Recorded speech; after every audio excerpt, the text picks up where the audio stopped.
ஒரு வழியா நம்மளும் வீடு கட்ட ஸ்டார்ட் பண்ணிட்டோம். அதுவும் நம்ம சொந்த ஊர்ல. ரொம்ப நாளா எனக்கு நம்ம சொந்த ஊர்ல வீடு கட்டணும்னு ஆசை. அது ஒரு வழியா நிறைவேறியிருக்கு. எங்க ஊரு எங்கேன்னா, மதுரை மாவட்டம் உசிலம்பட்டி பக்கத்தில கல்லுப்பட்டின்னு ஒரு சின்ன கிராமம் தான். நான் சின்ன பிள்ளையிலேருந்து அங்க தான் படிச்சிருக்கேன். அங்க தான் வளர்ந்துருக்கேன். அதனால எனக்கு எங்க ஊரு ரொம்ப பிடிக்கும்.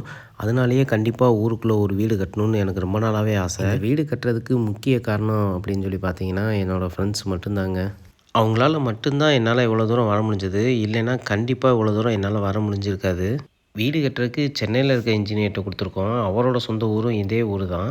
அவருக்கும் நம்ம ஊர்ல சொந்த வீடு ஒண்ணு கட்டணும்னு ரொம்ப நாளா ஆசை அப்படின்னு சொல்லி சொன்னாரு. அதனாலேயே அவரு கேட்டவுடனே யோசிக்காம நானும் சரின்னு சொல்லிட்டேங்க. கண்டிப்பா அவரோட ஃபர்ஸ்ட் வீடுனால ரொம்ப நல்லாவே பண்ணி குடுப்பாரு அப்படின்ற நம்பிக்கை எனக்கு இருக்கு. அதனால அவர டிஸ்டர்ப் பண்ணாம ஃபுல் சப்போர்ட் மட்டும் நான் குடுக்கலாம் அப்படின்றத முடிவு பண்ணேங்க. இந்த வீட நம்ம முழுக்க முழுக்க லோன் போட்டு தாங்க கட்டப்போறோம்.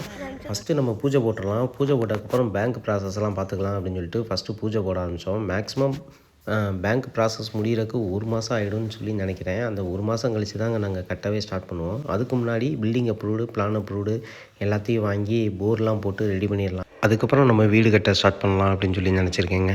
சொந்த ஊர்ல தானே வீடு கட்டுற, ஒரு 2 வருஷம் கழிச்சு காசை சேர்த்துட்டு பண்ணலாம்ல, ஏன் லோன் போட்டு பண்ணிகிட்ருக்க அப்படின்னு சொல்லி நீங்கள் நினைக்கலாங்க. அது எதுக்காகன்ற காரணம் நம்ம வீடு கட்டி ஃபினிஷ் ஆனதுக்கப்புறம் அதில் உட்காந்து கண்டிப்பாக எல்லாத்தையும் டீட்டெயிலாக சொல்கிறேங்க.